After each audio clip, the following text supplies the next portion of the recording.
వాళ్ళ ఫోటోలు వాళ్ళ వీడియోస్ అవి కూడా షేర్ చేస్తారు. అవి షేర్ చేసి వాళ్ళు ఇంటర్నెట్లో పెట్టడం ఇంకా రకరకాలు ఉన్నాయి. అది నా నోట్లో చెప్పలేదు మీకు. చాలా జరుగుతూ ఉంది హరాస్మెంట్ అనేది. ఆన్లైన్లో ఎంత జాగ్రత్త ఉంటే అంత మంచిది. మనం వీలైనంత వల్ల నెట్ ఆఫ్ చేసుకోవడం మంచిది మన ఫోన్. ఇప్పుడు మన ఇంట్లో నాన్నకే స్మార్ట్ ఫోన్ కాదు, ప్రతి అమ్మకుంది, పిల్లవాళ్ళకు కూడా స్మార్ట్ ఫోన్ అవైలబుల్గా ఉంది. ఈ స్మార్ట్ ఫోన్తో ఎన్ని ఇబ్బందులు అంటే అన్ని ఇబ్బందులు ఎదురవుతున్నాయి. దానికి తగ్గట్టు మనం జాగ్రత్తలు తీసుకోవాలి. ముఖ్యంగా మన పిల్లల్ని మనమే కాపాడుకోవాలి. ఎవరు వచ్చి ఏదో ఇది కాకపోతే వాళ్ళకి ధైర్యం నింపడం, వాళ్ళకు రక్షణ కల్పించుకోవడం, వాళ్ళు రక్షించుకోవడం. ఏ విధంగా అయితే దేవుడు మన పిల్లల్ని అంత జాగ్రత్త చూసుకోవాల్సిన అవసరం.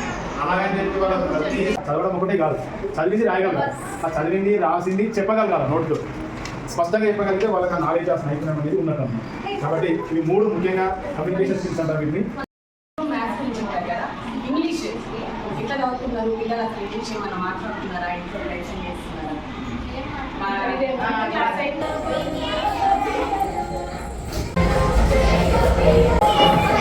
మీ బాడీ ఉన్న కండిషన్కి